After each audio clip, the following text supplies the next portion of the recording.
Hey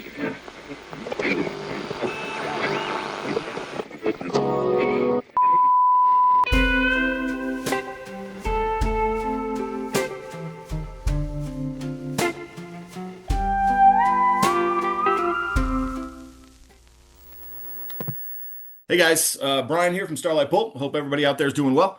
So today we're going to have a roundtable for from all of these authors who have stories in the newest book, which is Starlite Pulp Review number 7. And we're going to get to know a little bit about the characters in the stories, where the stories came from, and things like that. So and just so everybody knows, the newest review just dropped in January 1st, actually. And so it's available on our site. It's available on most places online, and then a few bookstores as well at this point. So feel free to pick up an issue. All right. So let's start here with let's go ahead and start. I'm going to put you on the spot, Perry. Let's go ahead and start with P.N. Harrison, and and his story in this is called "The Vanishing of Millie Woodrow." And it has a little bit, I guess if it has a classification, it would be horror, but there are some different elements in it. There's almost some kind of Cthulhu-esque kind of concepts that kind of go in and out. PN, why don't you talk about that for us? Sure. So The Vanishing of Millie Woodrow is kind of an intersection of a real life interest of mine and a literary interest of mine. So I grew up in rural Northeast Texas, which is the setting of this story. And I've always found it to be a really fitting place to have kind of disturbing things happen because it's full of swamps and woods and places where things can get hidden. And there is a famous missing persons case in my hometown that happened when I was about 6 years old. And I it has stuck with me my entire life. So in some ways, I'm the narrator of this story that somebody who can't get past a missing persons case from their hometown. But in the same stretch of things, one of my big and you hit the nail right on the head. One of my big influences of the as a writer are the weird fiction writers, Lovecraft and Clark Ashton Smith and those guys. And I really wanted to write a story that leaned into that interest. My story for Starlight Pulp 5 was very Twilight Zone-y, so I wanted something that leaned more into my weird fiction interest. And so I started writing with the goal of kind of fusing all of the hometown lore and all the rumors that you hear at an elementary school about a missing person and fusing that with kind of weird fiction, Cthulhu-esque kind of stuff. And The Vanishing of Millie Woodrow is what came out, and And, I um and I was happy. you've kind of got this like little secret society in there too. Yeah, and anybody who grew up in a small town knows that that's a real thing. That there's the in cult, not cult, sorry, Freudian slip there. The in group that kind of runs the town, the small business owners, and the sheriff and the mayor, and who really exercise a lot of influence in a small town. And I that's always frightened me, how much power some people can wield in small towns like this. Um, and I wanted to incorporate that into the story and kind of lean into what can be hidden in the pines of a place like Northeast Texas. Yeah, for sure. And so Northeast Texas, that's not below Oklahoma. That's Arkansas, right? That's like I grew up about 45 minutes from the Louisiana line. Okay, okay. Yeah. So it is so very very swampy. There's a bayou near my hometown. The lake where the kind of culminating incident happens is a real lake in Northeast Texas, and it is just as dark and it's not the kind of place you go swimming unless you want to become alligator bait. Yeah, totally. And so I love though the fact I didn't know that this is not it's kind of biographical in a way. Yeah, Yeah, it is when you're a child and suddenly there's a photograph of somebody who is, a high schooler up on the windows of every building in town. It's something that has just imprinted in my mind because it's terrifying. Right. And my parents telling me to don't go out at night, don't be careful who you're talking to. There were rumors about who in the town knew things and might be behind it, and so they were always, the people who live in the woods of the town, not the people who have the authority and the power to make somebody disappear, but kind of the people who are on the outskirts of the society. Hmm. So it and they're really and I kind of leaned into it a little bit. There was a huge satanic panic about it, that there was rumors about she might have been kidnapped by a satanic cult. So I was able to work that in some ways.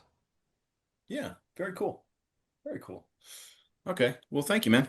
Appreciate it. Absolutely. Uh, dig that story. So let's go to you know what? Let's go to Jennifer.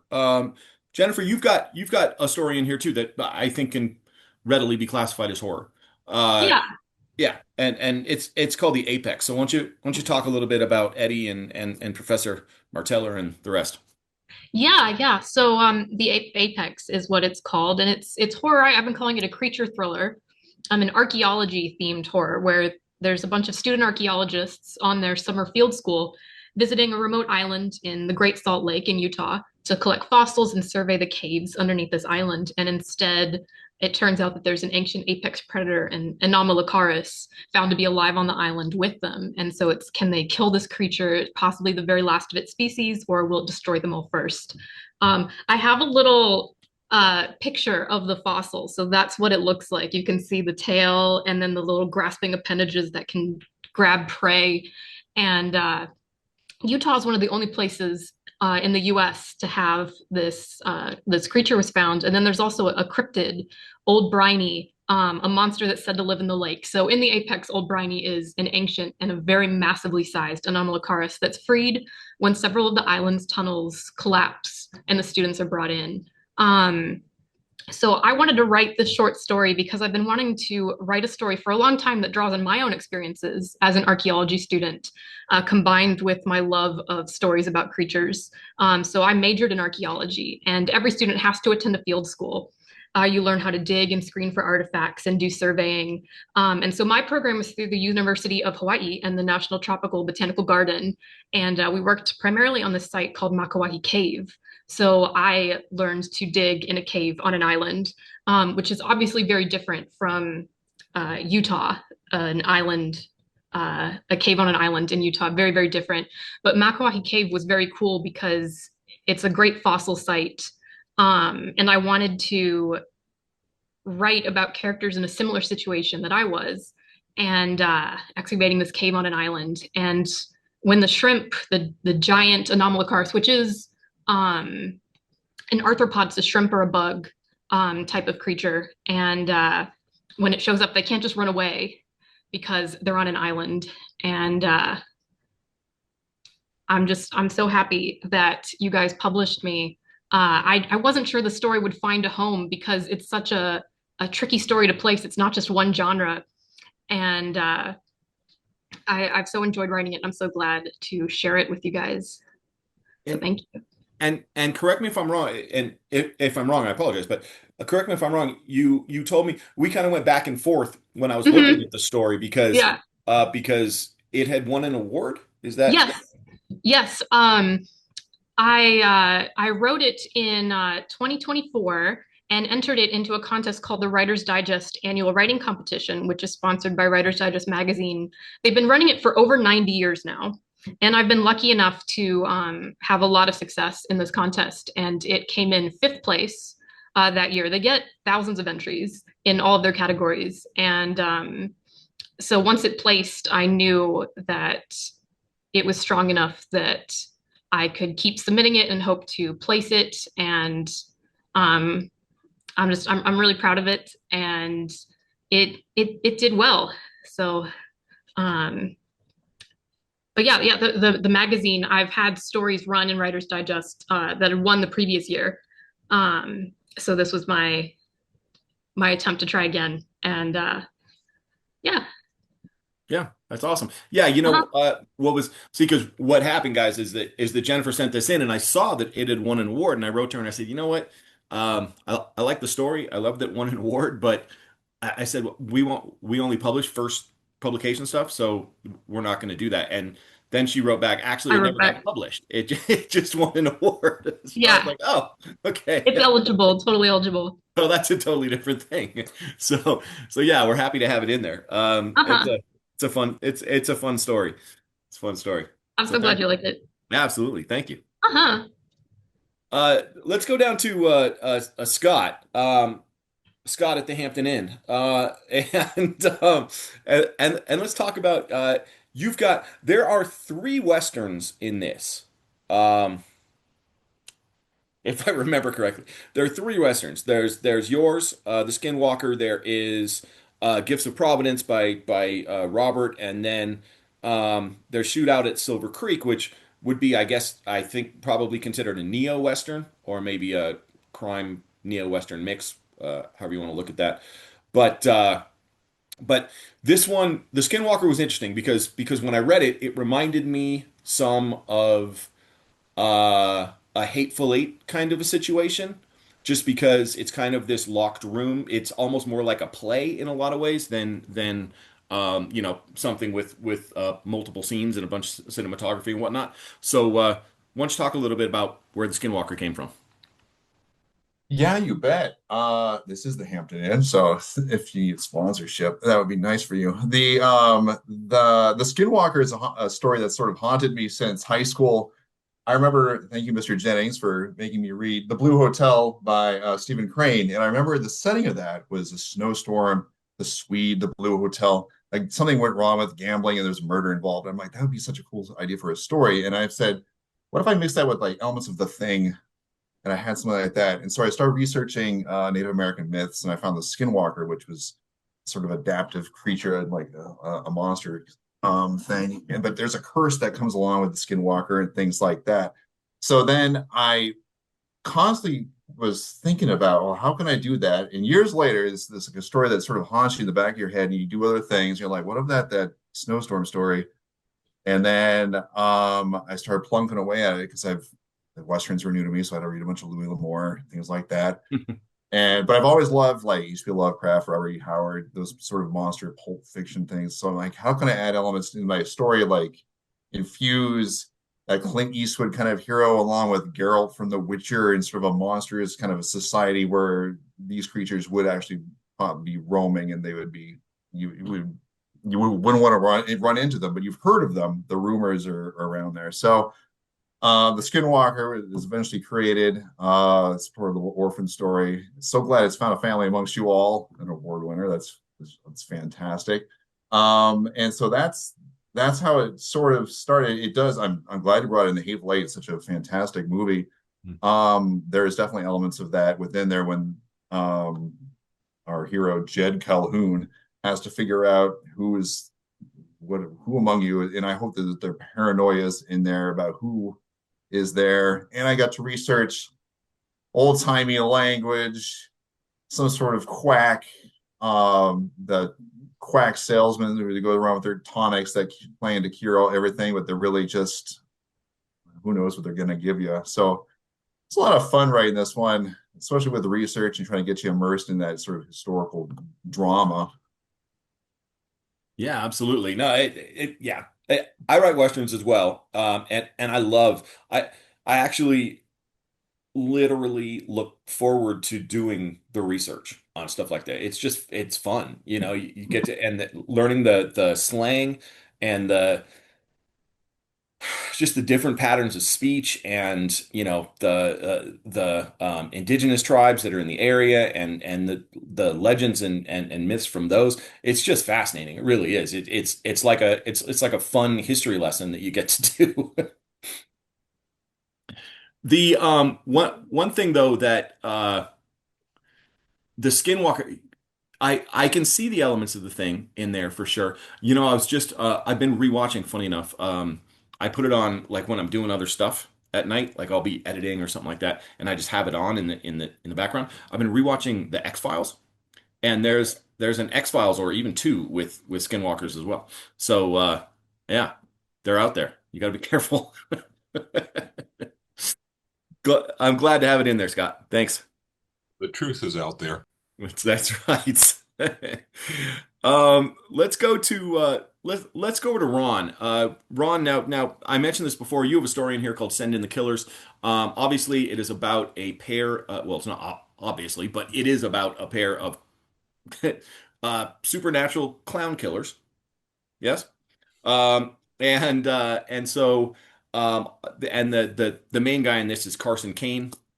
So talk to us a little bit, and obviously, like I mentioned earlier, it goes with the cover, all that kind of stuff, which all worked out great. But talk to us a little bit about where this came from, the clown killer concept, the clowns being kind of supernatural, things like that. Well, again, I'm glad I could help out with the cover choice. I guess this all started years ago. There was a trend going around. Maybe you guys remember it. I don't know if it happened in your town or not, but these guys would dress up like creepy clowns and like knock on people's doors and just kind of like, they'd answer the door and they just kind of stand there and not say anything, or they would like harass women, out in like in the towns and stuff like that. And the news started spreading about it, and I'm like, okay, come to my house, knock on my door, please. Just come on, because I'm not a fan of clowns. Of I course, gotta it never say, Ron, happened. no, I have never heard of that. Okay, it was a thing. That Trust did me. not happen in my town. Trust me. And so, never had a really liked clowns at all. And so, months ago, a writer buddy of mine got a hold of me, and he said he'd heard about this anthology that they were the call was for horror comedy stories, and the theme was killer clowns. He's like, "Oh, dude, you should do this, man. This is totally you. You could do it." I'm like, "Dude, I don't want to write about clowns. I fucking hate clowns. Are you crazy? No, I'm not gonna do it." So I just kind of like blew it off, and maybe a week or so later, I was just before I was going to bed, I'm like doom scrolling, and I see a video of Art the Clown from, I guess, Terrifier 2, and he's working this woman over with an axe, and I'm just like, ah, God, somebody needs to kill that son of a bitch. And then and the wheels just started turning. And I thought, okay, what about a guy who travels the country hunting killer clowns for bounty? And I went straight to my laptop and just started typing away, just doing free writing, coming up with a character. And I like mashups. So Carson Kane is a mashup of Van Helsing and the outlaw Josie Wales. And I didn't have to do much research on, outlaw Josie Wales, because I've seen that movie like, 50, 60 times. And I thought, okay, so this is going to be like, you called it clown pulp, which it is. I called it, I think, neo-Western horror comedy. And I knew he had to have a sidekick. So I created Domingo, who he saved, whose parents and little sister were killed by a killer clown. And I just had fun with it, man. It was just a blast to write. The supernatural element came in kind of like about the middle of the story, I think. I didn't really have that when I first started writing it. And I thought, what if these guys are, you know, possessed by demons? That's why they're killer clowns in the first place. And it just kind of snowballed from there, man. And I'm super proud of the story and glad that you guys picked it up. Little note, I actually have received email through my website on people that have read got review 7, read the story, and you'd be surprised the people out there that hate clowns as much as I do. And they reached out and said, "Man, we love the character, love the story, because you got to write a book about this." And I thought, "Oh, okay, all right, well, so I just finished plotting a Carson Kane novel. Nice. Be See, that works working on. perfectly because as we meet Carson, it's very clear from the kind of the intro and the context that it's something he's been doing for a while, right? Oh yeah, So there's actually quite a bit of back history that you could draw on, or not draw on, you could just make up. for yeah, him. and that's going to be in there. That's going to be in there. Um, they've got a new. Actually, it's three clowns he's going to be going after in this one, and it's pretty cool. Can't wait to get started on it. But I've got a lot of projects going on right now. But it's I'm gonna make it happen. But it's just yeah, it was a blast. I love the character. Um, I love the fact that he's got Domingo's kind of like almost like that Jiminy Cricket guy that keeps him on the straight and narrow and his voice in his head and keeps him from going over the edge. And um, yeah, it was just fun to do. Yeah, I'll bet. And I mean, the way you described that, just setting off the wheels turning in your head and the professional clown killers that go after supernatural clowns is like the most pulp idea ever. So, Well, when I figured congratulations out it was on going to that. be super, they were going to be possessed by demons. I said, okay, well that's extra money. That's like and that's when I put the part in there where, Seth, who's the mayor's administrative assistant, like, hey, well, what's with this fine print here? What is this? If they're demon possessed, there's like a 20% surcharge. He's like, well, most of these clowns have got a demon in them.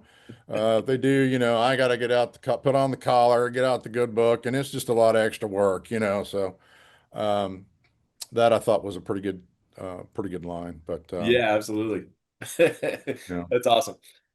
Well, Ron, I was happy to see the story. I like it quite a bit. thank you. I'm glad that other people are as well, and it worked out perfectly for the cover too. So It did when you sent me that, man, I was like, wow. And then when I saw the cover, I was like, oh, this is so cool. That's awesome. yeah, when I contacted Ron to let him know that the story had gotten in, I said, by the way, just wait till you see the cover too. It's like it's gonna fit.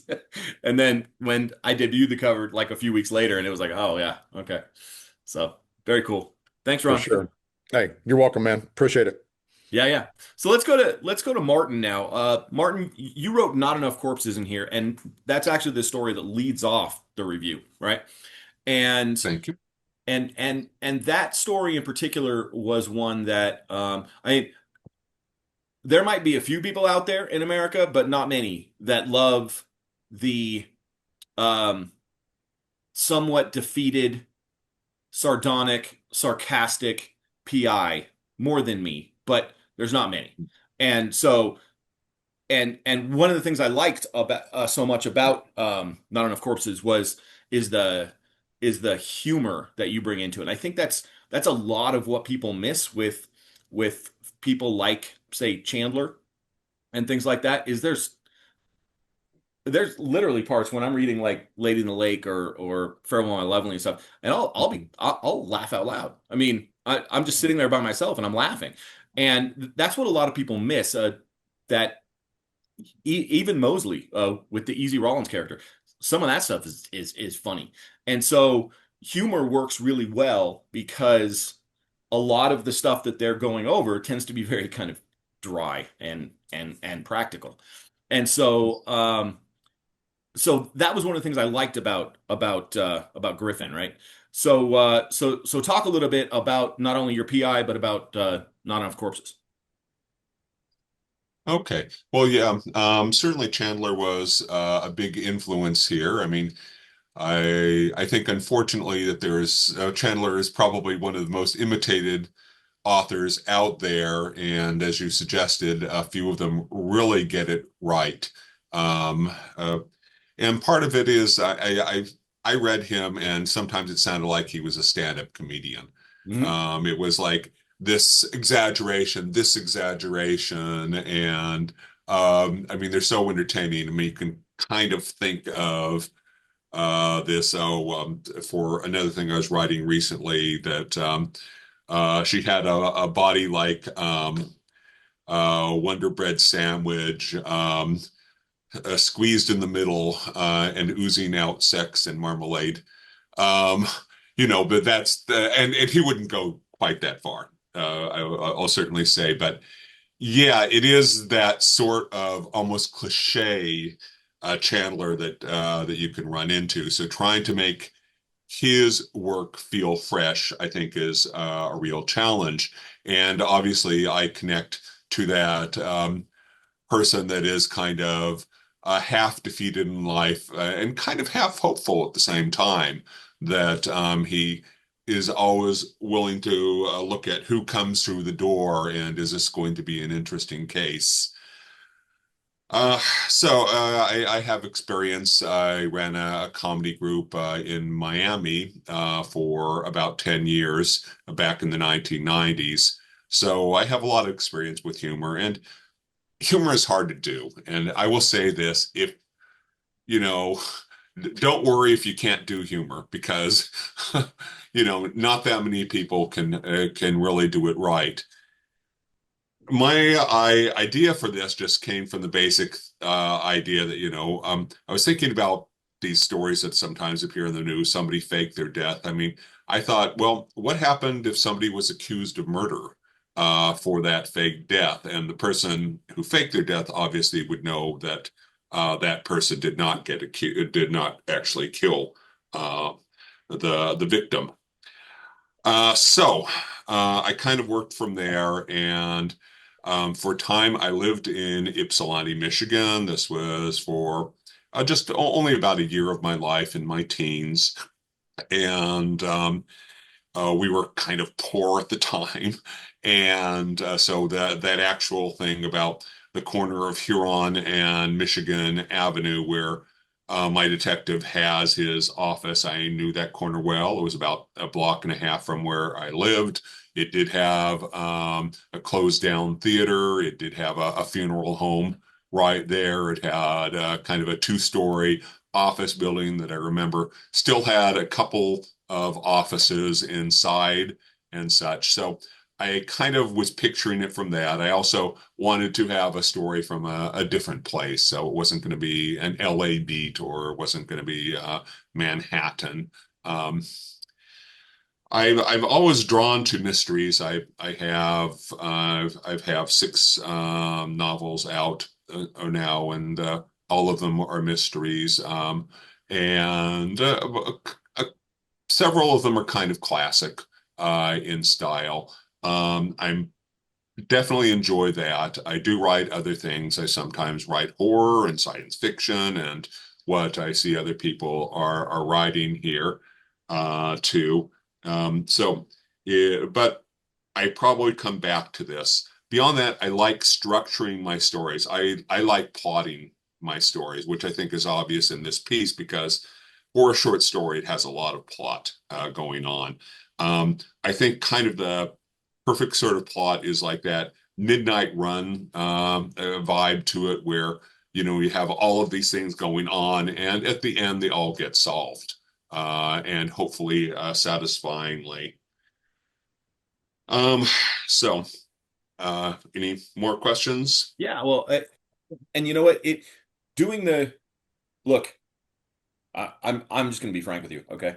Uh, Doing the Chandler thing is kind of like my life's work because I write about a character, Sonny Haynes, who I tried very hard. The new book is coming out actually in March or April, and I'm super stoked about that. Been working hard at it the last few years, and but he's a detective in Palm Springs in 19 well, this one is 1953, which actually is late for Chandler because Chandler was essentially 30s and 40s for the most part. But you always want to do this thing where you want to pay homage, and I have no problem with letting the influence flag fly, but at the same time, you have to keep it and work very hard towards keeping it original. right? Hmm. It can't be something where they read it and go, oh, this is just like so it's a and that's a it's hard, I mean, like you said, there's a lot of imitators out there, um and it's hard to do it well. So yeah, I enjoyed this one quite a bit, so congrats on that. Thank you. And it was meant to be an entertainment. I won't say that this was necessarily high literature standards with deep overall meanings or anything like that. And even Chandler had deeper meanings than what I'm going for here. Um, Yeah, no, I got you. Yeah, well, anyway, I enjoyed it quite a bit. uh let's thank let's you. let's let's move to you know what, let's go to Alex.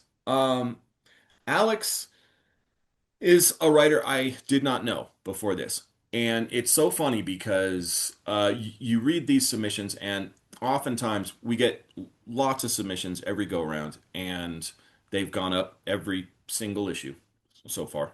They keep going up. Uh, and that's a good thing. But we also get submissions from a lot of writers that I know, or I've read before, or I'm familiar with, or what have you, right? Alex's voice in this was very interesting because it was not a voice that I get very often, as we're reading this. And so I told him this, I'll tell you guys this. This was a one and done, which doesn't happen that often. It usually only happens a couple times an issue. I literally read the story one time and went, "Oh yeah, no, this is I've got to find a place for this." Just because the character of Apollos is so absurd, but absurd in a fun pinch on type of way. That I was reading it just going, "Oh man, this guy's it's fun to laugh at him." If that makes sense. Yes, yes. And so, anyways, talk a little bit about Implausible, where this character came from. The only thing I was wondering when I literally read it through one time and said, yes, got to do this one. And then I read it, parts of it again, only because I needed to make sure it was quote unquote pulpy enough. Because it is this, kind of bizarre thing. And quite frankly, the bank robbery thing that goes on in there helps it out a lot from a pulp perspective. But For sure. but just the language and the character and the eccentricities and the idiosyncrasies were really something that kind of grabbed me. So anyway, talk a little bit about it. Oh, yeah. Well, first of all, Brian, I just have to thank you so much for making a home for Implausible in Starlight because my story, much like its protagonist, was being politely shown out the door pretty much everywhere I was submitting it. Um, Really, the true impetus of this story is something I think we all can relate to.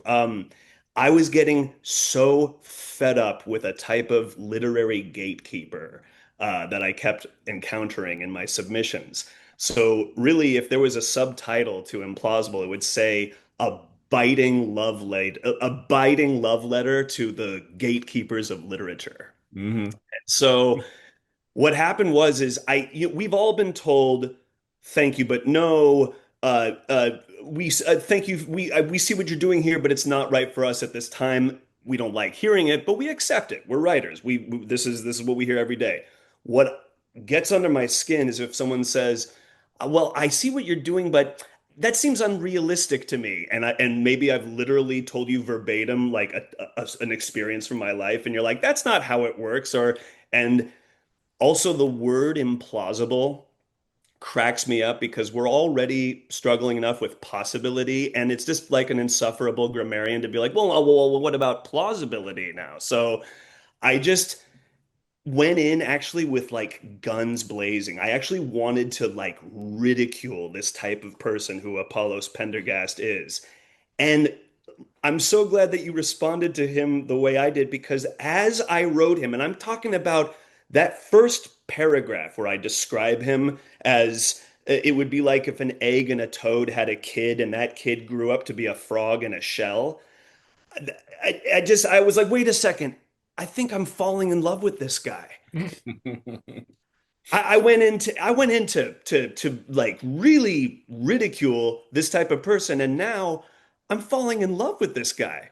And I agree, laughing at him is just a joy. And what I found was if he can just exist in his own study and be insufferable by being someone who judges literature, what happens when he goes outside and has to encounter real life? And then, because he's such a high-minded individual, at the biggest joke to himself, he's going to end up in a pulp situation when he just goes to the bank, where it was otherwise his own reality was kind of I wouldn't call it every day, but it was a little more rooted. And then to his own shock, or not really shock, because what I also wanted to play with is this is a guy who will not change. He will stay completely himself no matter how much uh, impatience or clear signs or indeed violence is coming his way. So, some of my guiding North Stars for this, I'm a huge fan of Kurt Vonnegut and Philip K. Dick.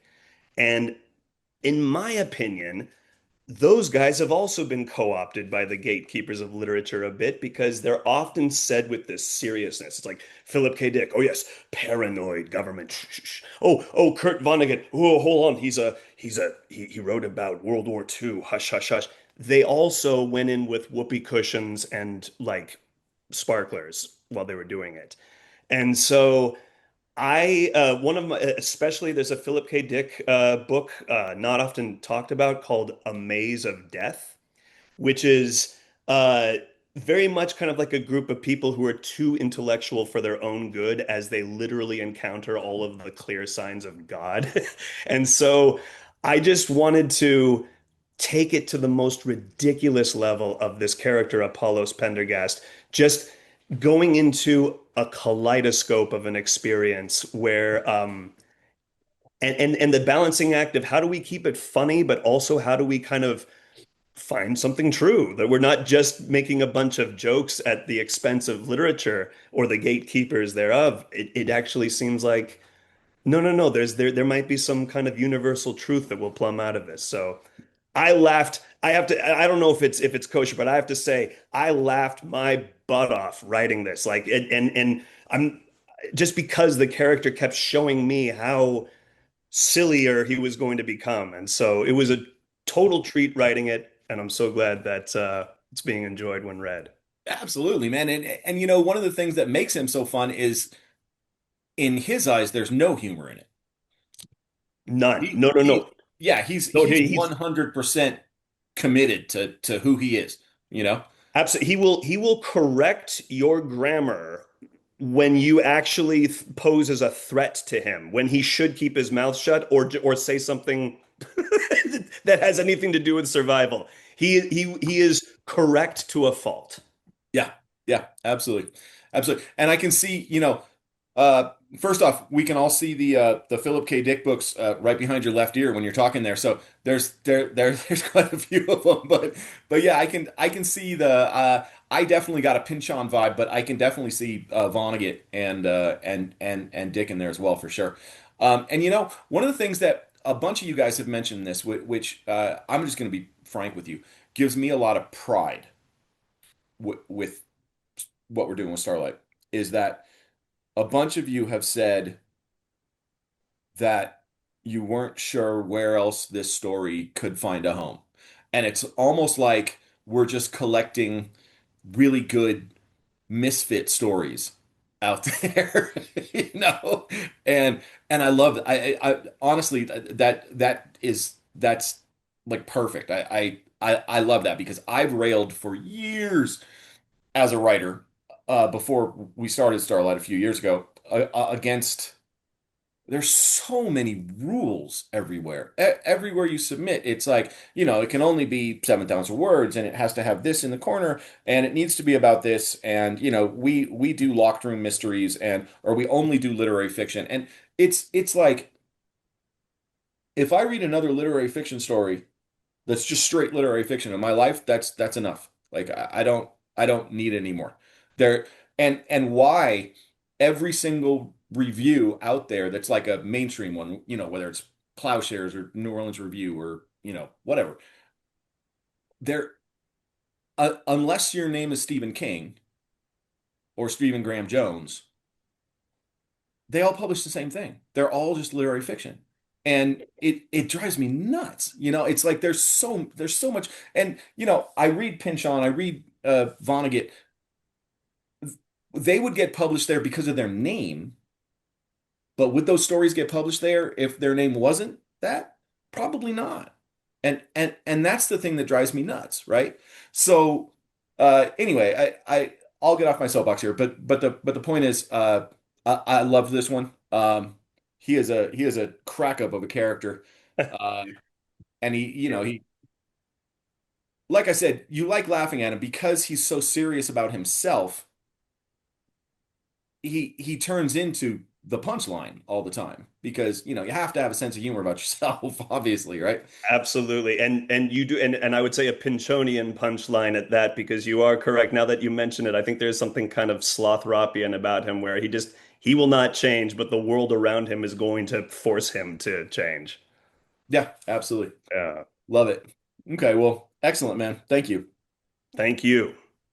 And then let's go to you know what? Let's go to Peter Bertlessen. And you've got Tijuana Tango in this. Now it's funny because I mentioned this in the last video we put out, which most people probably didn't watch, and that's fine. But in the tips and pointers video, because it's so weird, we went through the first five issues without getting a single boxing story ever, like none. And then I think for issue 6 we got like 5 or something, 5 boxing stories. And I'm a boxing fan. I grew up with boxing in the house and things like that. And I was always open to publishing it, but then all of a sudden I get 5 in one issue. Well, I'm certainly not publishing 5. We're not doing an issue on boxing. So, I might publish one, and I did. And it was a good one by Caleb James Kay. But this one, Tijuana Tango, is kind of furthers that tradition because now we have 2 issues in a row. So I guess we just put out Boxing Pulp now. One's an issue too. But this one's called Tijuana Tango. And so why don't you talk to us a little bit about where that came from and the ideas behind it? Yeah. So I think most dirty blondes growing up in a rural area, I had the foolhardy aspirations of going to Hollywood and becoming a screenwriter and director when I got older. But so I used to write scripts as far back as 6th grade, and to this day, everything still starts with dialogue for me. Before exposition or plot, it's still the dialogue. And so the story, the line that really formulated the story and it started to take place in Tijuana Tango was the one about the cut man, where he's doing a hell of a job keeping my eye in one place, and he says he's a damn battlefield medic triaging open wounds with nothing more than globs of petroleum jelly and a cold press. So that really helped me find the voice of the character. And funny story, I know you were mentioning the getting the multiple submissions of boxing stories, but I actually wrote this story the same night that I went out and saw you guys at the Crimes in the Desert reading in Cathedral City. I spoke to you about some previous stories that I had tried getting published with you, and some rejection letters that I had gotten. But I talked to you about the fact that I really appreciated everything that you had said in those rejection letters. It wasn't the standard, as Alex said, the thank you but no thank you, right? It was thoughtful, and there was like I said, it was tactful, but it also gave me the hope that maybe I'm not just dealing with the imposter syndrome, that maybe some of these actually do belong, making the final round before edits and stuff like that. So and I know, as you had previously talked about, it's about a fit. So I went home that night and actually wrote this story, submitted it, and then I got that rejection letter from you about how you had already previously received the other story, and that's right, because and correct me if I'm wrong, but I believe you submitted it to issue 6. Yes. And I had already accepted the story by Caleb in that, and I told you pretty much I'm not going to take 2 boxing stories. So yeah. I like it, I appreciate it, but I'm not going to do 2 in one issue. So and then you resubmitted it, and yeah, good. Yeah, no, and as for the boxing elements, I drew on my own personal references. I watched fights my whole life. The old fights that were on KCAL back in the day, and then when we moved up in the world of HBO. And our neighbor, it's funny because he used to pirate all the pay-per-view events, and he had this little box TV that he would set on the chair, and then all the guys in the neighborhood would kind of stand around drinking beer and watching watching the fights on screen with the wavy track lines moving across it, and I'd be trying to wiggle my way in between them, trying to get a glimpse of the screen off to the side, shadow boxing and stuff like that. So yeah, I boxed for about a year when I was 14 before my parents moved me over to Kung Fu Sansu. So I've always just had a real appreciation for the sport, and as far back as reading the novels, of pulp novels of back in the day, you know, the Palookas. There's the reference in there. I drew from all of that, and the funniest thing is that the elements of this, and like I said, it started with the first line of dialogue, was actually for a submission that I never completed the story. I just wrote a couple lines of dialogue, and then it just sat ruminating in the back until actually I was there, and you, Nolan, Jim, Todd, and after that reading, I got the inspiration to go home and write something. So I did and submitted it that night. Awesome. That's awesome. That's so cool. Yeah, I mean, I've got a real history in my family too of boxing. My dad was stories are such a trip, but my dad was good friends when he was young with Terry Donahue, the old UCLA coach, football coach, and he and Terry used to go down in the valley, San Fernando Valley, and they would go to the local gym and they would spar.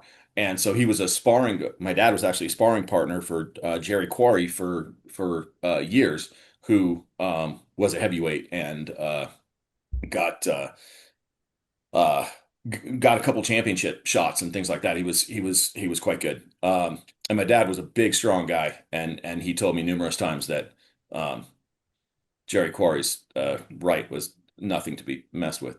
Uh, but yeah, and then my grandpa was one, and maybe some of you guys had something similar. But when I was a kid, the fights would be on. First off, he was convinced every fight was fixed. Every fight was fixed. But he was he was a serious fan, but every fight was fixed. And uh and when one of us during a round, when one of us had to cross the TV, we needed to get below the TV. We had to get down because we couldn't interfere with grandpa's viewing. So anyways, yeah, lots of history there. And so I do love these stories. They're a lot of fun, and there were a lot of these back in the 30s and 40s in pulp magazines. It was a regular thing, the boxing pulps. And they weren't oftentimes in exclusively boxing pulp issues. It was just more like sporting pulp. They'd have, all different kind of, they'd have golf stories and football stories and stuff like that. Boxing would be one of them. I know Louis L'Amour wrote a bunch of them, actually. He's got some, they end up being kind of bunched in like his crime stories and stuff, but they're pretty much boxing stories. All you need to do is add in a fix on the fight. Somebody needs to get paid, and all of a sudden it's a crime story, right? So but they're really boxing stories. So it's yeah, it's got a long tradition in pulp, and so we're glad to have this one in the issue. And by the way, for anybody that's here, obviously most of you aren't in Southern California. I get that, but on Saturday, February 28th, we're going to do the reading again, the Crimes in the Desert reading, and right now we've got Todd Goldberg, myself, and Richard Lang coming. And Richard Lang, if you're not familiar with his work, he's fantastic. He wrote Rovers, which is a vampire book, which Stephen King blurbed about. And he's got his new one called Joe Hustle. He's got an old one called The Smack, which is a lot of people just love. So anyway, there's the three of us, and then I know Todd's getting somebody too. I'm not sure who he's getting yet. But anyway, if anybody is out and about in Southern California, come on by, because we'll be there at the Cathedral City Library on that Saturday. Hope to see you again, Peter. Um, okay, so let's go to Phillip. Phillip, you have Chambers in this, and Chambers introduces us to Ray and Daphne, and Right. and what we know about them we know in just the first 2 to 3 pages, they are married or formerly married. Yeah. Right, divorced. Yeah. And so and this whole story takes place in a single motel room. Yes. Yeah. And so talk to us a little bit about where that came from and the drama and the backdrop and everything else. Okay. Thanks for including the story. Where it came from, not really sure, other than I just finished writing a novel, and with all the length of time and the characters and the complexities of that, I just wanted kind of a palate cleanser. So I wanted new characters and new location, and I wanted to do something that was a lot more stripped down and basic. And to me, there's nothing more basic than two characters face to face, and a lot of dialogue that goes on between them. I was glad that Peter said something about starting with a dialogue. I kind of do that myself. And because I'm a crime writer, there's got to be a gun. So what if you take two X's and put a gun between them? What are the tensions that creates? And the first thing that I thought of was, well, don't ever get in a gunfight with your ex, regardless of which side of the gun you're on. So I started playing with that idea, and relationships are very complicated things. And the more I thought about it, the more I was thinking, relationships can be equal, they can be out of balance, they can be about control. Two people trying to control each other, or one person trying to control everything. What happens when that battle for control and those mind games gets out of hand? And that was sort of where I was going with this. And I actually thought when I wrote it that I'm going to write this completely just dialogue. I read a story years ago by Richard Bausch called "Are You Happy With Me?" And he wrote that entire thing, almost like 99% of it was dialogue. And that's sort of been a holy grail when it comes to short story writing for me, if I could do that. And I've tried it 3 or 4 times, and I usually end up where I end up here. It's like, okay, I got two characters talking, and there's a gun between them. That's just the way it works. But yeah, I just thought, okay, what happens if the balance scales at the beginning get way out of balance through the story, and it is in one room. They're across the table from each other. There's just a couple of characters that are mentioned, and it ends. Spoiler alert! It ends with the cops busting through the door of a really bad hotel room, not the Hampton Inn, Scott, a really bad hotel room in the middle of nowhere, Arkansas. But the story is between Ray and Daphne, and who really, really has control in that relationship, or is there a relationship? Brian, you wrote in the liner notes that this is a story about coercion or marriage or both, and I was like, yeah, I'm not really sure myself which one of those two, or if it's really about both. So, that was kind of the thought process of going down there. I mean, it was fun for me after a year and a half of writing about a set of characters to just meet somebody new. Ray Griffin, private eye, divorced, trying to get the hell out of or away from a previous relationship, and it catches back up to him again. So that was pretty much it. Yeah, for sure. I get that. No, and yeah, and for me it's coercion. It's also manipulation. Yep. Yep. And the role that takes and the power dynamic that's associated with that. So yeah, really enjoyed that. You mentioned the 99% dialogue thing, and I thought that was interesting because my first thought was you mentioned the story that you had read, or the novel. My first thought was The Sunset Limited by McCarthy, which it's a novel in dramatic form, but if you look at it, and I'm not sure you're going to be able to get it here, but it is literally just black, white, black, white, black, white, all the way down. I mean, it's just dialogue. It's just a conversation between two guys in a room. That's it, the entire thing. Right. And they actually made a movie with Tommy Lee Jones and Samuel L. Jackson. And literally there's nobody else because there's nobody else in the book. It's just those two guys in a room. But but yeah, that's what it reminded me of. And and the one thing you said there that I liked a lot was and it's true for me as well. After you're working on a long project, if it's a novella or it's a novel, you do need that kind of palate cleanser, right? Right. And short stories work so well for that. You can just, knock a couple of them out. They're totally different characters. You get to build this totally different world Hmm. than you've been writing about for 2 years or whatever. And then all of a sudden you can get back into that if you want to. But yeah, it's a nice break, I Um, thought so. And I yeah, love writing dialogue. I mean, to me, that's the most fun part of, when you're writing, whether it's a novel or not. But I really, really enjoy writing dialogue. Read a lot of Elmore Leonard growing up and John D. MacDonald. And, I learned how to write dialogue from those guys. So that's the fun part. But, um, so for me, the challenge of doing that, and I can write big blocks of it when I'm writing a novel. But when you're doing that, there's still the context of the novel before and after the dialogue. So it makes sense. But then when you take all that away, how do you get the context through the dialogue? I'm still working on that, where everything that you're talking about is just in the words.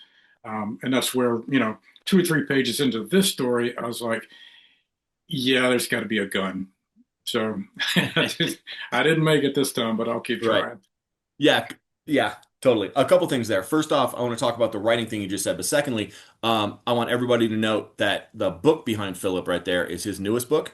Um, Other one, yeah, called Yeah. called Not Dead Enough. It's in the Colt Harper series. Yeah, am I Yeah. getting that right? Yeah. Yeah. And so it's the fourth, I believe.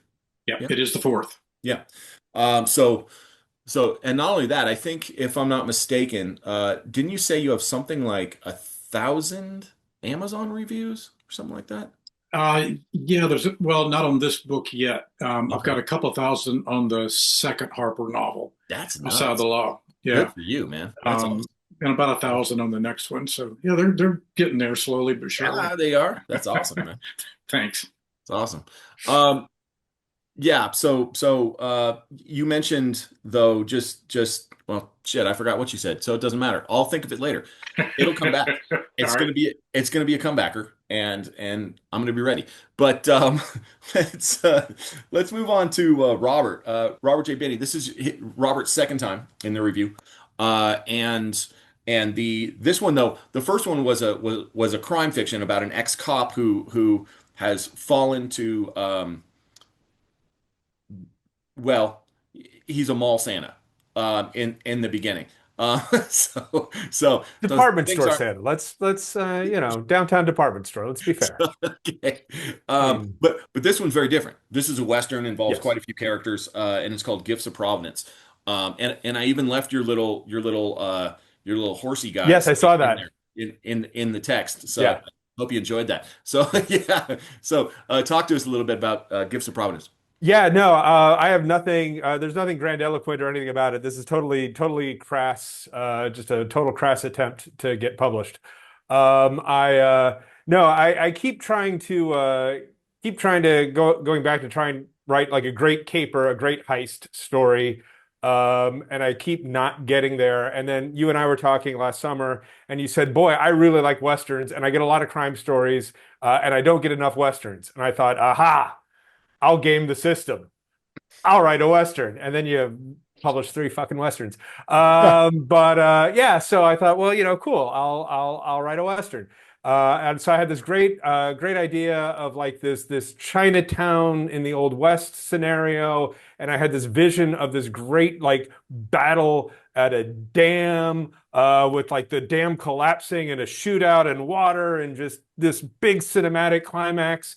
And yeah, I just could not figure out how to write that. So I wrote this. Scott mentioned Robert E. Howard. There is a very sense of like kind of that no man, that every man, that unnamed character that just kind of wanders the land, getting caught into adventure. And so I kind of pulled into that tradition. And yeah, so that's where this came from. I just kind of wrote this guy who roams the land, getting pulled into trouble and fixing things. Yeah. Well, that's kind of perfect for a Western. I like, by the way, your backdrop there. You got the lava lamp going on. Yeah. Very nice. Very nice. Last is going to be Shane Joaquin Jimenez. It's also his second time in the review, and he did something which is hard to do. Because here's the thing, I'm not. I go into every issue having absolutely no idea what I'm going to see, what I'm going to publish. We never, Jake or I, who's the other editor, we don't have a quota. We try kind of to get each subgenre in, but if we don't get one that doesn't work or whatever, we don't worry about it. So you never know what you're going to get. But I will say this, it is hard to publish stories in the review 2 issues in a row, because I try to avoid having the same names on the cover, right? I don't want people to think, oh, it's another issue with blank, right? Except for my own. Sorry, I'm going to throw that out there. But that just is what it is. But because here's the thing: when you run your own label, I used to, like you guys, I used to send my stories off everywhere. I don't send my stories off anymore because I publish my own Limac. So, it's like, when Dr. Dre puts out an album, he doesn't send it somewhere else. He just puts it out on Aftermath. It seems silly. So anyways, but besides me, it's rare to get in 2 issues in a row. And so I saw Shane submitted on like I want to say the first or second of the month when it opened. And I saw it and I go, okay, well, I'm probably gonna like it, but you know what? It's gonna be hard. And I read it, and it was so different from what I've read from you before. But then also, there was something about this story, Romeo, that resonated with me because it reminded me right off the bat when I was reading it. It reminded me of an '80s Stephen King story that is one of his more like Bildungsroman types, like The Body, which turned into Stand By Me, or one of those that was not, he's looked at as a higher horror icon, and of course he is, but a lot of his other stuff that he wrote is so good, and it reminded me of that. And in this, you've got Dante and you've got Billy, and it's told first person, right? From Dante's perspective, who's a fairly unreliable narrator.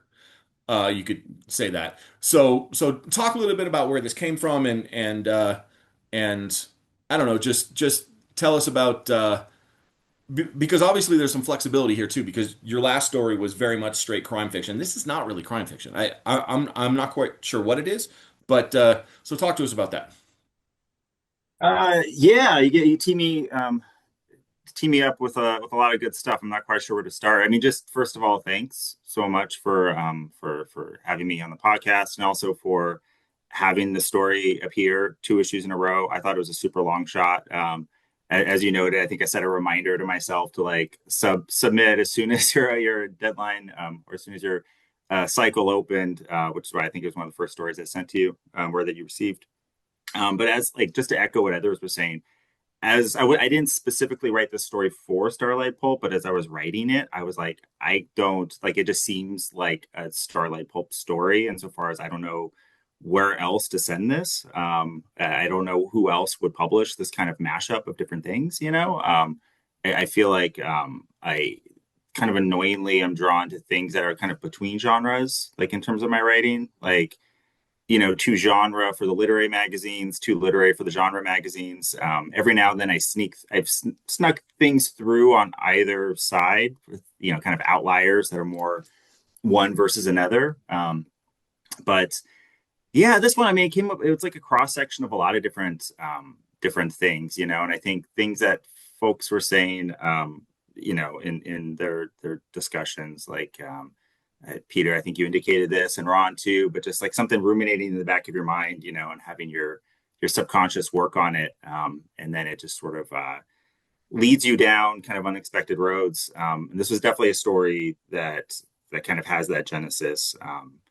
A lot of what I write sometimes arrives from like a weird, I don't know, almost image or scene or little blip that kind of arrives to me. And this was one where, I don't know, just the image of just like the kind of weird nightmare image of someone close to you disassembling their appearance suddenly kind of just arrived to me. And I was just chewing on that, just thinking like how creepy that would be if someone close to you, like a friend you've had for years, suddenly took off a wig, right, and took off prosthetics. And I mean, it's a weird thing, right? But it's my mind just kind of latched on to like the nightmare of that and just how unsettling that that is. And that was like the origin of Romeo, and it led me to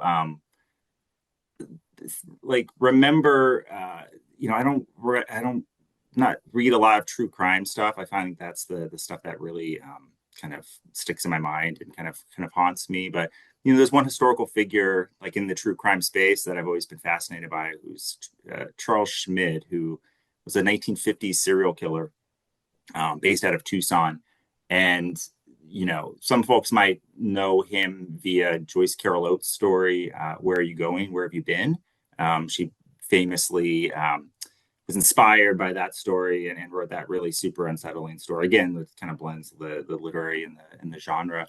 But he was in the 50s. He was a serial killer operating out of Tucson who, this was at the sort of beginning of like the initial rock and roll movement of the 50s, right? So teenagers had cars and they had that freedom, right? And there was a lot of kind of there were some outlaws that capitalized on it. And Schmid was one where he was older. He was maybe in his late 20s, early 30s, but he wore makeup. I forget if he had prosthetics, but he definitely wore lifts in his shoes. He made himself look younger than he was so he could fit in with these teenagers.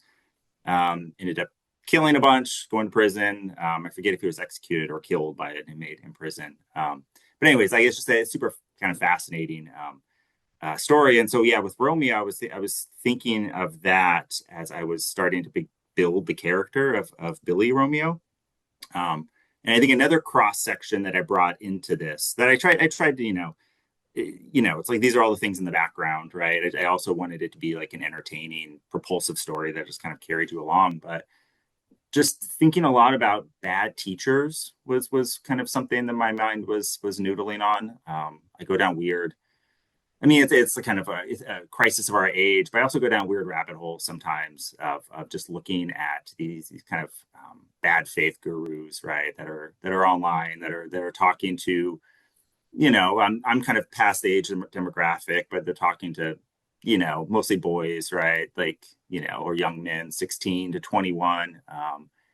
And, I had been going down a weird rabbit hole of car salesman gurus that you find on like YouTube and Instagram. And I mean, it's absurd, right? And that's a lot of what draws me into it, just kind of the clownish absurdity. It's almost like, I imagine it's what people feel like when they watch the Kardashians or something like that, right? And it's like this weird mishmash of like steroids and alpha aggression, and then also like practical life advice that I imagine is kind of like sugaring the pill for a lot of people, right? It's like cleaning your room, like the Jordan Peterson thing, right? Or eating well, or it's good to exercise or get out in sunlight and journal and all these kind of practical things, right?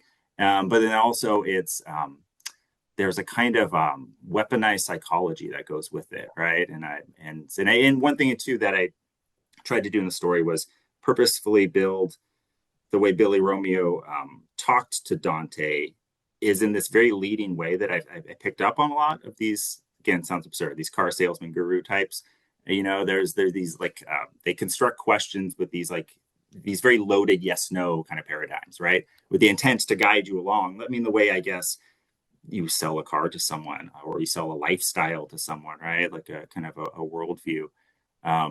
And I don't know. And just thinking about that blended with, Dante is a disaffected teen who is, all alone in need of a teacher, in need of someone in his life, right? And then we're all, familiar with these stories where someone, these Finding Forrester kind of stories, right? Where the right person comes along to help guide someone, forward. And then Dante is unlucky enough to find someone who is not that, right? Like he's charismatic and he shines the spotlight of his personality onto Dante.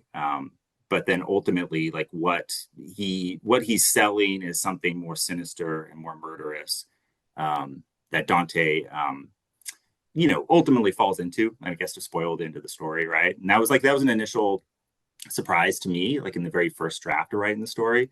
Kind of another thread I was thinking of as I was writing the story. Like I don't plot things out, but like kind of the vague ending I had in my mind was, this is someone writing from like a point of like where I'm at now, like in my life, like middle-aged, looking back on their, their teen years.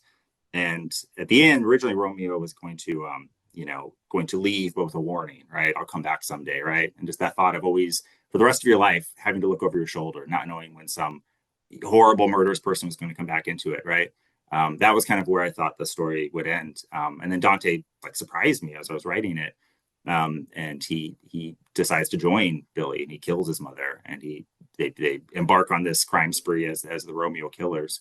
And it's I don't know, I don't often come across that in my writing, where you kind of surprise yourself, and that's a kind of a, while it's a horrible thing that happens in the course of the story, it's a nice, I don't know, it's one of those nice aha moments that kind of guide you along just kind of the arduous writing and editing process of writing, where it's like, okay, if I'm surprising myself, maybe hopefully I'm surprising the readers too, who don't expect the story to go into this kind of place, but it all kind of perfectly leads there, right? Like when you look at it retrospectively. Sure. Yeah, no, I get that. And so Billy in a funny way is kind of like a influencer that Dante falls under the spell of, Yeah, no, totally. Yeah. I mean, that's a kind of apt comparison. I was the story set in the year 2000, and that just kind of seemed like a natural spot to stage it, in a place I'm familiar with, like Las Vegas, where I spent my teenage years. And so it's pre all of that, but also I think I was writing from that modern perspective, right, where there was that I think there's definitely that subtext to it, and I also thinking of like people I've known in my life, and I'm sure this is how I imagine I watch, I see these bad faith teachers, online, and I'm in my 40s, so it doesn't like quite resonate with me the way I imagine it might have when I was 17, right, or 16, or even 21 or something, right? Just kind of imagining that, just those kind of crossroad moments you might have faced, in your own life, and I mean, it was tricky with Romeo because I was trying to write him as, like, I see him as both a clown, like a buffoon, but also as someone really dangerous. But I wanted to write him through the eyes of someone who's blinded to that, right? Like in as he's older, he's blinded to it because he's embraced this lifestyle, right? That Billy sold him.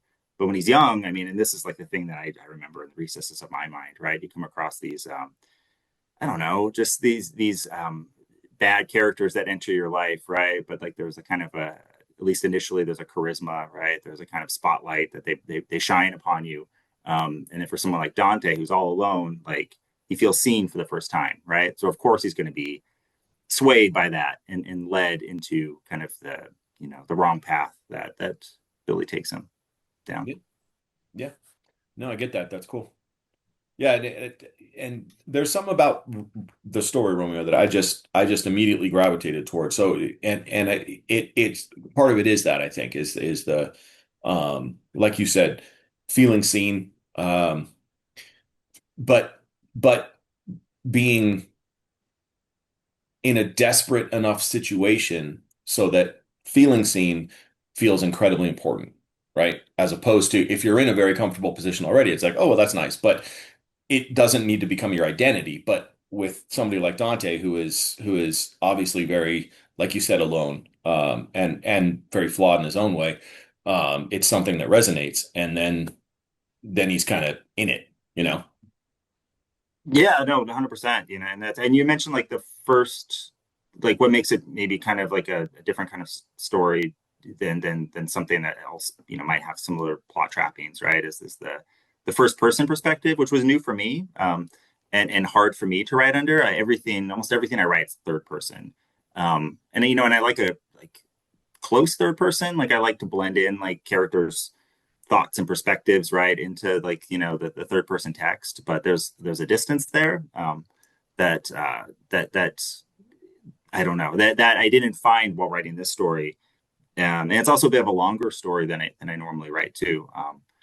And so it ended up being like a really kind of challenging, like, I don't know, month-long thing, or, however long it took to write, to kind of return and live in this headspace and have that closeness to this character who, I feel kind of an affinity for, but like there's this kind of creeping sense of dread that's entering their life. And then by the conclusion too, I mean, I guess I only touch on it in the story, but like something I'm always fascinated by is how you can have kind of a sense of empathy for someone like this who is susceptible to people who are operating in a bad faith, right? And so there's that sympathy that you extend to them, right? But then there's wherever that turning point is, right? Like, and so by the end of the story, Dante's 24, almost 25, and he's done horrible things, right? And so he deserves, I mean, in my mind, like there's no forgiveness for what he's done. And he deserves justice. He deserves to be punished, whatever that is, right? In the story, it's going to be execution. And so I don't know, I find that interesting, like, just as, and maybe hopefully like a reader feels that too, right? Like, where does that sense of empathy end, and that sense of the unforgivable start? If that makes sense. Sure. Yeah. Yeah, I get that. Excellent. All right, good. So everybody that's here, I didn't miss anybody, right? Everybody that's here, we've gone through stories. Let me very briefly talk about mine. I don't have much to say on it. It's called Old Firm Nocturne. It's and the name stems from the rivalry between Celtic and Rangers, which are two teams in Glasgow. One is Protestant, one is Irish, and many of the fans of Celtic are actually Irish, and they cross the ferry and come over. And that particular rivalry, when they play their games, is called the Old Firm.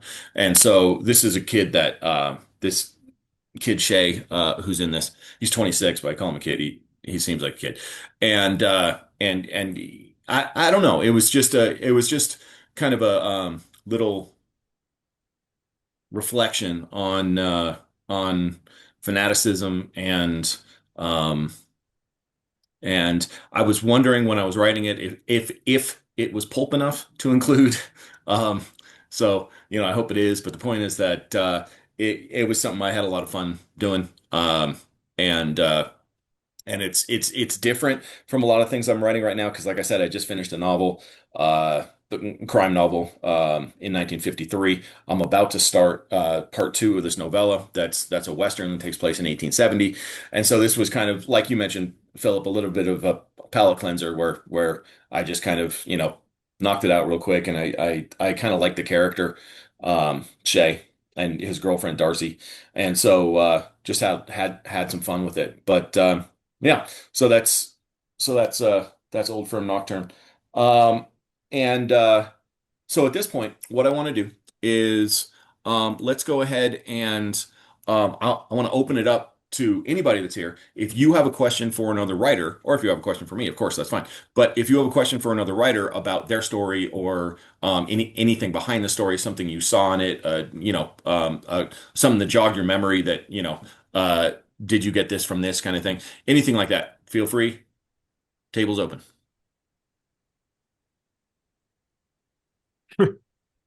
Okay. I was thinking for Shane, are you familiar with Damien Eccles? I mean, a true character, a true person. I'm not, no. Oh, okay. He was someone who reminded me a bit of your Dante character, although I should say, if anybody else is familiar with Damien Eccles, he was one of the West Memphis Three, and there was this whole satanic panic thing around him and such. But he was kind of a goth kid who no one understood and things like that. I should say that, he's been found innocent, or it's a long story, but and he's not in prison anymore for the crimes. But I was getting that vibe. I was wondering if that's something that you had come from. And I noticed that another writer, Phillip, actually mentioned West Memphis, of all places. I mean, it's not a name of a city that comes up that often. No, for good reason. Okay, well, So is there any special reason you came up with West Memphis for that, or? Not specifically. I was looking for a new location because all of my stuff is written in the eastern part of Mississippi and western Alabama. Okay. I went to school not very far from Memphis, and I'm very, very familiar with the city. And I know a little bit about West Memphis, and it's sort of like West Memphis is real Memphis is kind of poor, slightly less sophisticated cousin. So that just came to mind. Okay. Okay. Those are some of the questions I came up while reading this. I only read about half of the stories here, so I apologize to those who I haven't read. Of course. Yeah, thanks. Yeah, thanks, Martin. I'd say, I wasn't consciously drawing on, of course, yes, you mentioned it. I didn't know the names, but I'm familiar with the West Memphis Three. Yeah, so he's kind of iconic from the past, and certainly was accused of a crime, which is a little different from what you added to your character. Yeah, totally. But I think, I was drawing on some of the same like iconography that, that led to those three teens, right, being falsely accused. I graduated high school in 1999, which was the same year Columbine happened, right? And there is just remember I wasn't one of these kids, but I remember the kind of trench coat, goth kids. There was just that kind of folks would mock them, and then there was like that kind of turn where they were just seen as maybe super dangerous characters, right? Because of what happened in Columbine, and just and then drawing on like my story, just like kind of the iconography, and then just like kind of pop culture stuff of the time, like definitely been trying to work America's Most Wanted into a story for forever, just because that was like something that was, I grew up in one of those houses where it's just the TV was on 24/7, right? And so it's just, even if you're not paying attention to it, right, it just kind of bakes into your subconscious. And that John Walsh's voice, and just the kind of the beats of the show are definitely something that's just like it's there in the background, along with stuff like those trench coats, black fingered nailed kind of, right, like teens, right, that were just outcasts and outsiders, right, who sometimes were bullied to the point where they lash out like that. Okay, so on the John Walsh note, I just want to point out that I see his commercials all the time now, because I do this thing, and maybe you guys do it, maybe you don't, maybe I'm sure I am weird, but I watch a lot of the Western channels when I'm writing Westerns. I just do, because it kind of places me, you know what I mean? Even if they have literally nothing to do with what I'm writing, I just oftentimes have them on. But what's funny, of course, is that the Western channels tend to have old people commercials.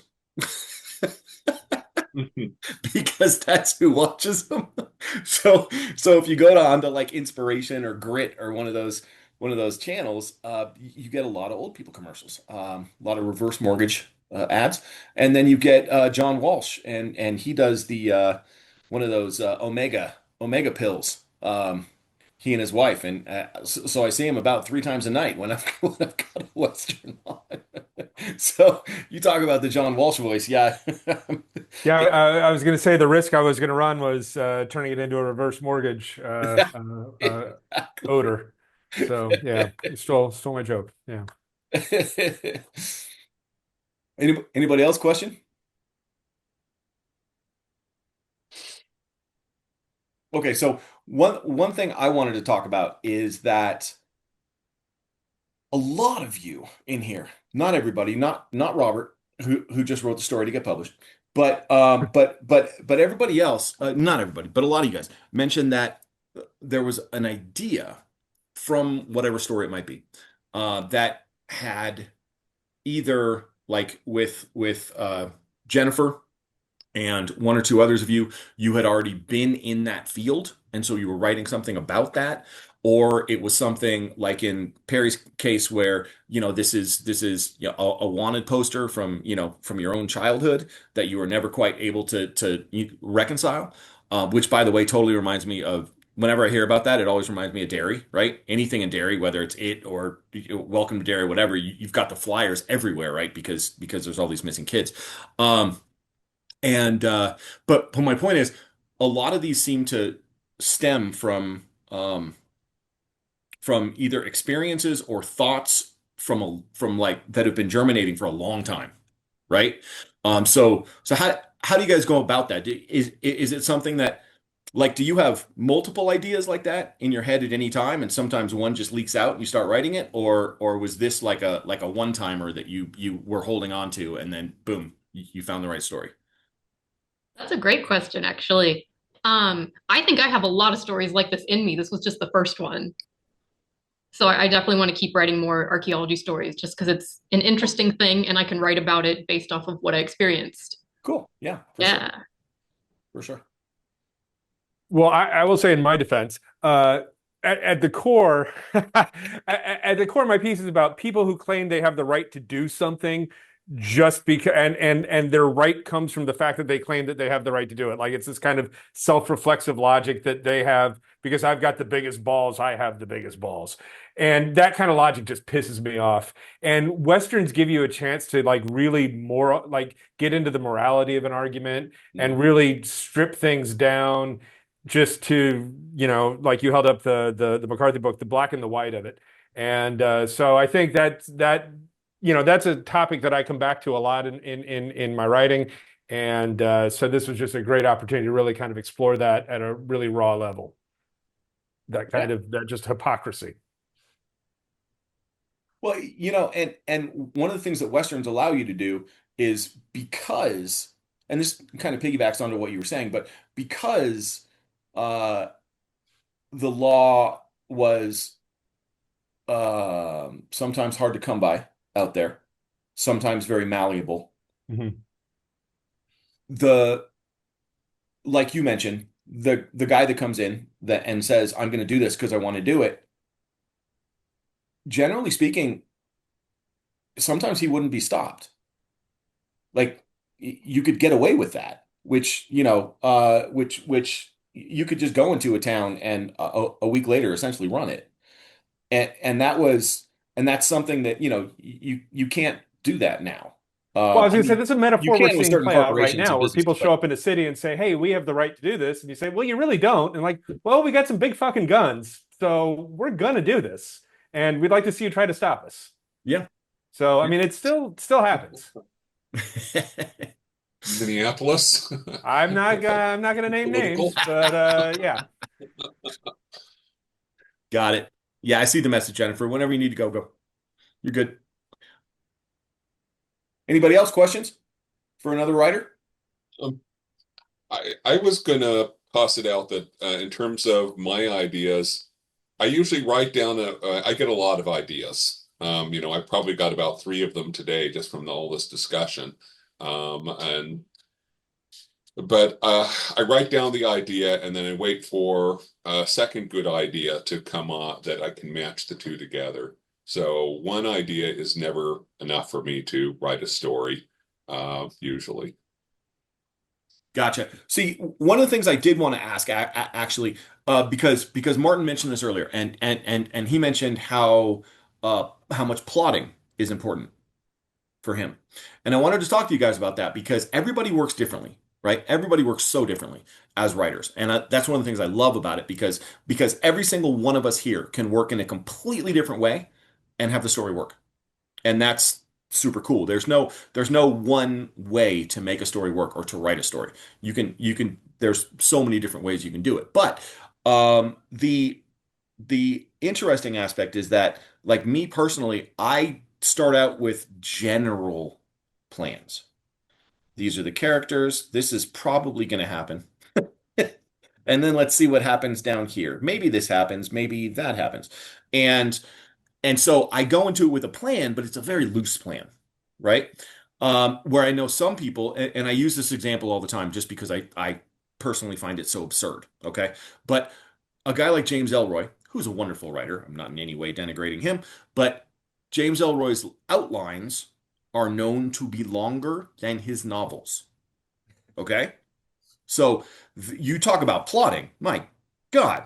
So but my point is there's so many ways to do it, right? I go into something really loosely. I know some, James Lee Burke has been on record, and I'm sure he doesn't do this. There's no way he could possibly do this. But they asked him his advice on writing, and he says, start the writing off with the best sentence you can think of, and then follow it up with another. I'm assuming he's got a little bit more of a plan than that, but but the point is, there's so many different ways to do it. So what do you guys do in terms of how you think this stuff out, or is it different on a story to story basis? I don't plot on a short story. I just kind of like get an idea and I'll let it happen. Like I said, I kind of know what's like you said, what's going to go on. It will either stay the way I've originally thought it up, or maybe it'll change depending on how what the characters do. Now the novel I just finished was a little bit different. I outlined that out completely, but I found myself veering off that outline a couple of times, and then having to kind of circle back, and then okay, let's get back on this path here. I went ahead and outlined, like I said, the Carson Kane novel I'm planning. I went ahead and outlined that one, and so we'll see what happens there. I would assume that it'll do the same thing. I'll just the story will go in one direction. I'm supposed to go this way, but it's their guys are wanting to go that way. So, and Ron, I want to point out you've now published 2 stories, right, with Starlite, and those 2 stories have been clown killers who go after supernatural clowns and a detective that speaks with animals. That's right. Joe Cooper, and that's the novel that I just finished is Joe Cooper's. It's called Let Sleeping Dogs Lie. That's his kind of not his debut. His debut was in Starlite Pulp review number 5, and I greatly appreciate that. And but this is his the continuation of his story. You get backstory. You find out what happened to him to get him the fucked up mess that he was. How he's improving his life, and he's on a case, and we also get a lot of backstory on his family, and I've got feedback from 3 of my beta readers. I'm waiting on 3 more. So far, it's been pretty positive. Excellent. Yeah, when you wrote that story and you submitted it, it kind of pissed me off because I liked the story so much that I was like, God damn it, I'm going to end up publishing a talking animal story. Like I was like, come on, man. but it was good. It was fun. Well, I appreciate that. Well, one of my beta readers is a retired city of Dayton police detective. He was 23 years as a homicide detective in the city of Dayton, Ohio.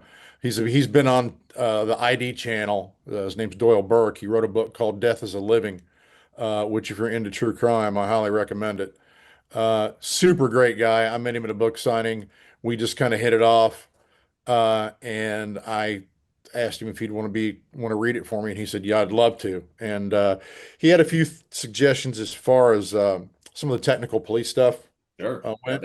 I also have some flashbacks that go back into the 90s, which he's an expert at because he, like I said, 23 years homicide detective in Dayton. But you get to, so he remember he was telling me, he was like, he goes, yeah, I started reading this and I thought, oh man, I don't know. He's talking to animals. And then I said, wait a minute, this is pretty good. This actually kind of works the way he writes this. So he read the whole thing and loved it. And I'm glad I got his seal of approval from a guy that's, he's pushing 75 years old, I think now. But hey, I'm pretty excited about it. Hopefully once I get that feedback from the other 3, I can start the query process and we'll see what happens. Excellent, man. Yeah. Look, I wish you the best of luck. Thank you. I appreciate it. I actually sent my most recent novel off to Phillip actually a while back, a few months ago, for a blurb. And so he read through it and was kind enough to do that for me. Cool. But yeah, it's fun being able to do that stuff, to send it off to people that you know and you trust, but also to be I've been able to write some blurbs for some people too, and it's cool. It's a cool thing to do. I know that if you're a Stephen King or somebody, that's like your worst nightmare because he could get 1,000 authors a day to ask him to do that if but when you haven't done that many, they're kind of fun. I mean, Right.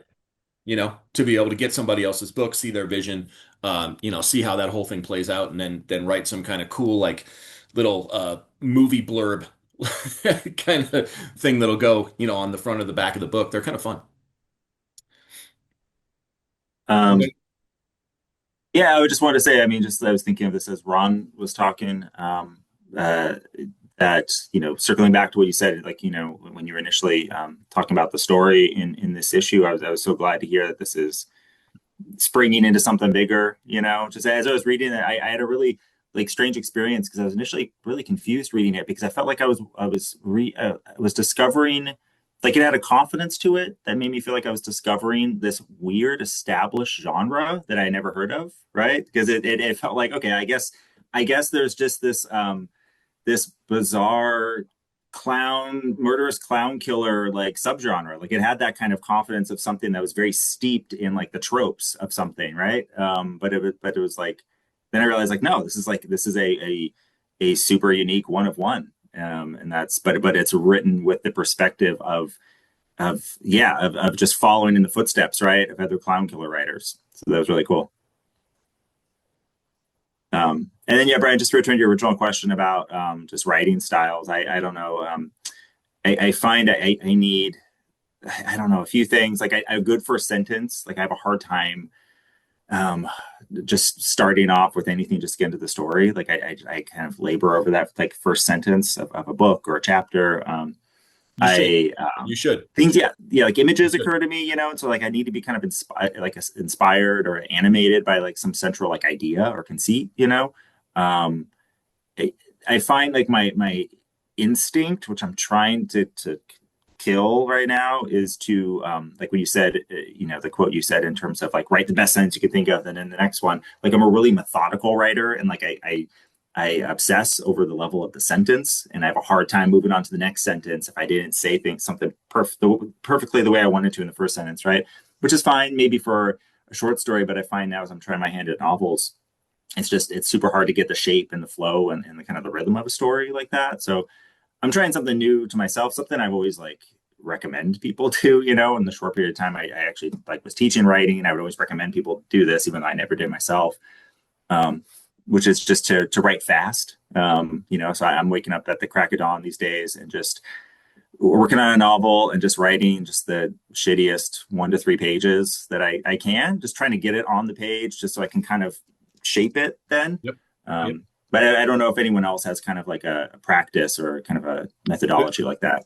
There's that one adage that's, don't get it right, get it written. And that is so important because it's, when you have something on a page, you can adjust it. You can change it.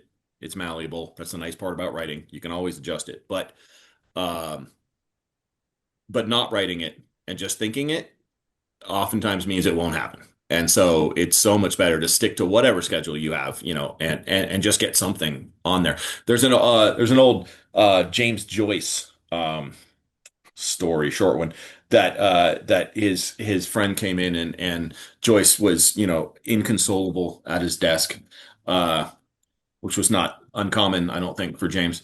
And his friend walked in and he said, James, what are you so upset about?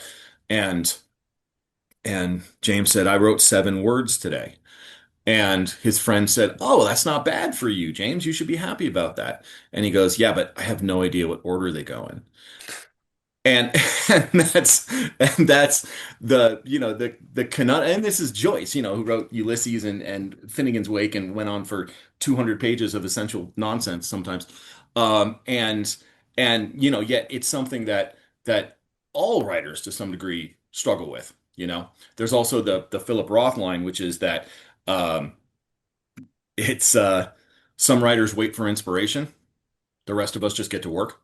And there's that too. Which is like sometimes that rhythm, that routine, if you can stick to it, beats everything.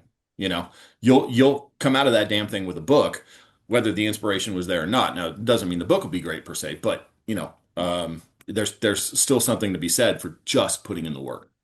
I found my cure for that was to start writing by hand. If I sat down, if I try to write original stuff at a computer, I will sit there and try to perfect that sentence, and I will go back over and over and over and over again. And if I'm doing it on paper, I just don't give a crap. I'll just keep writing. And if I think of a better idea, I only write on the right side of a notebook. If I come up with a better idea, I just jot it down on the left side and I keep going. And I get a much better. It was like when I made that switch, it was just like uncanny. My productivity just skyrocketed. And then the next day I sit down and I start out my day by typing up what I wrote the day before. That's my second draft. Right. Then I can like improve it and fine tune it, and off I go. Yep. So, That's actually something I do too, is the very first thing I do when I go to my writing is I automatically read what I wrote yesterday. yeah. And I make changes there. But before I even think about what I'm going to write today, it's just straight up editing what happened yesterday. So that way you're constant. It gets me warmed up and gets all the neurons Yeah. firing, gets me like Yeah. back in. Oh, right. That's what I wanted to do. Yeah. And you're also constantly editing that way Right. too. So I think it lends itself pretty well. Another thing, Robert, I don't have a working typewriter right now. I did for a long time. I have 2 or 3 vintage typewriters, but I don't have one that works right now, even though I have ribbon and such. But when I did have one, I would do that sometimes too, because what happens is when you're writing, like you use with the longhand, when you're writing on a computer, right. you see that you misspelled a word, and it's almost impossible to not go back and Right, change right. what you just wrote. But when I'm on a typewriter, I don't worry about it. If I just misspelled a word, fuck it. You just keep going, because I'm not going to go back and put strike throughs all the way through you just keep writing and worry about it later. So those kind of things can be pretty helpful. Yeah, absolutely. I actually broke down and bought one of those smart typewriter things. Oh yeah. Yeah. And it's doubled my productivity because you can bye Philip. See you, Phil. Take care. You can go back to correct thing, but it's such a pain in the ass that I don't. And I start my morning by dumping what I wrote for the last day, the last night in a text file and editing it, and it has really worked out for me. Interesting. Okay. That's very cool. That's the typewriter thingy that it's kind of like a word processor in a way, It's pretty much just a word processor. There's no internet on it. It just constantly It's the keyboard. It's like a little LCD screen on it. Is that? Yeah. Yeah. It really works for me. So I wrote a whole novella on it this summer. Okay. Interesting. Okay. Yeah, for me, the approach is never formulaic. I'm adapting each time I try to write something. In fact, over the last 2.5 years, I've had 15 pieces be accepted. And out of those 15, this was the second time that I had written in first person. As Shane was saying, it was very awkward for me. So trying to find that voice is very important, especially if you're going to write in first person. But then another thing that I do, because life gets in the way, so I try to write daily, but I can seldomly find the time, is I do verbal dictations. I got an hour commute to work and an hour home daily. So I do verbal dictations. A lot of times the characters are speaking in my head. So I'll just, grab the phone and put some notes down. And then when I get home, I try to see if I can make sense of any of it. So yeah, I know it's probably a different approach than most, but yeah, that's one of the. No, that's cool. That's cool. And you know what? Writing first person is well, for me, it's hard. But at the same time, writing first person can be so effective when it's done well, so effective. But Daniel Pine kind of hit it on the nose in a podcast I did with him a while back. We were talking about first person, third person, and Daniel, we put out 29 poems by him, which was put out in 2010. But he wrote The Manchurian Candidate and Pacific Heights and the original script for Any Given Sunday and blah blah blah. He's done a lot. But anyway, his point was what he always tries to do is to write in third person with the intimacy of first person. And it was like, I like that. Yes. So, which makes sense. And that's when you can include characters' thoughts and things like that in the text, but you're never actually venturing into first person. So, Hmm. yeah, it's a good way to think about it. That's interesting. I was going to also say that I agree with everyone that finding that first sentence is like that's so amazing, especially when you realize it's not boring when it actually is coming out the gate. Doesn't have to come out with fireworks, but the fact that it just comes in definitely, it's like, oh. And I wanted to say also that what helps me out is without looking for it, but as I'm writing, the ending line will come to me.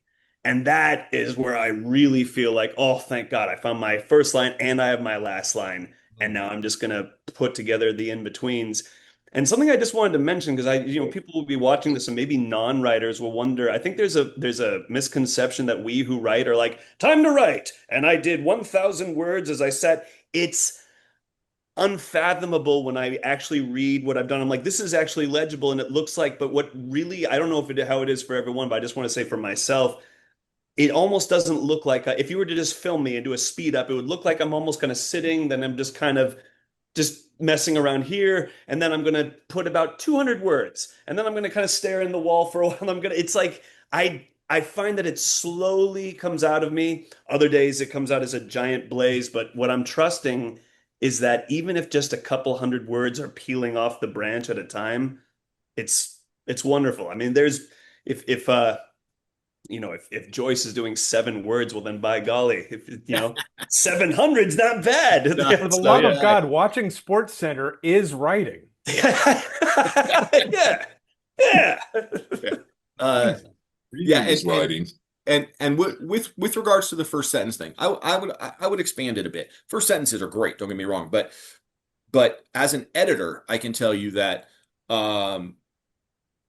and I mean I kind of knew this when I was quote unquote just a writer, right? But now that I edit and select stories as well, there has to be some kind of a hook early on. There just does. Whether it's and it can be any number of ways. It can be through language, it can be through dialogue, it can be through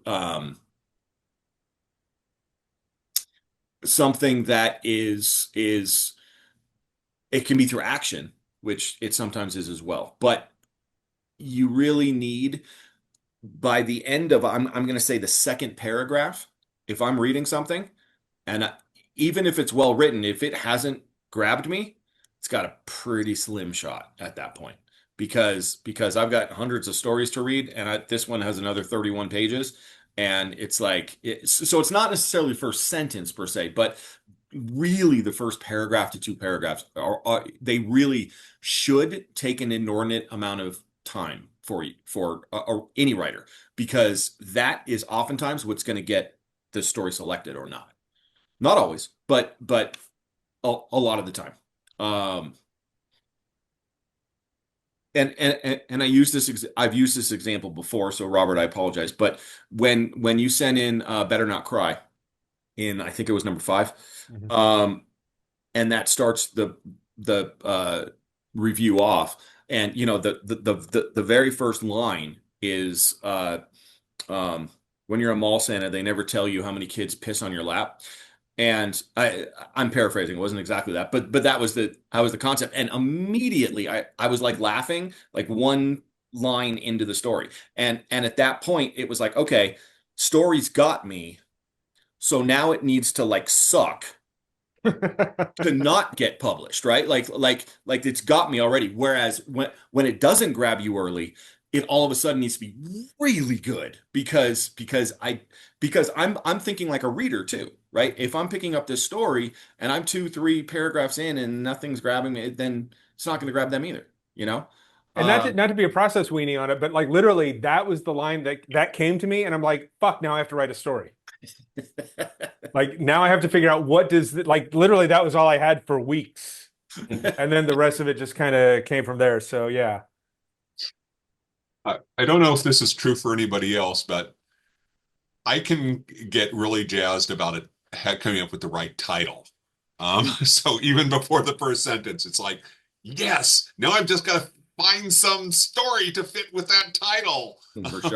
For sure. So I started out as a poet, and so for me, I always think of it in that way, and titles are so important to me. Like I want somebody to hear the title and just be like, oh, I want to read that. Like, That's it. I was going to ask you if that's because to me that's the last thing that comes to me. Like I really struggle with like, yeah, I'm like, okay, here's the thing. Here's the thing. Like, yeah. Great Yeah. title. Yeah. Here's the thing. Yeah, here's the next thing, Brian. Yeah, that's what I got. If you want to be really pretentious, you could call it Untitled. Yeah. It worked for Zeppelin for a while. It did. Yeah, it worked for the Beatles. Yeah.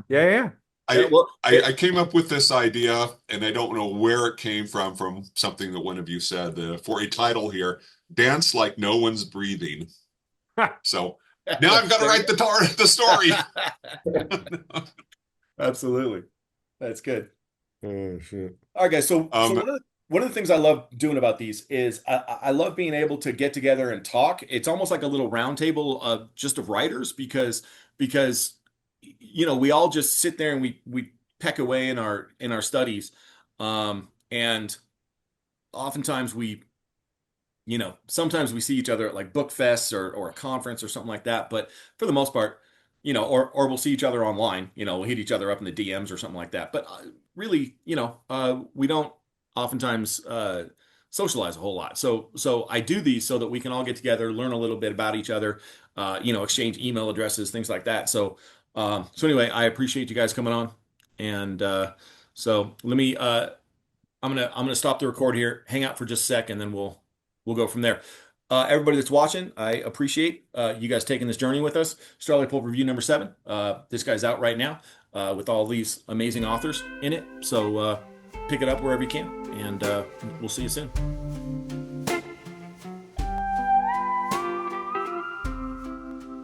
In this topsy-turvy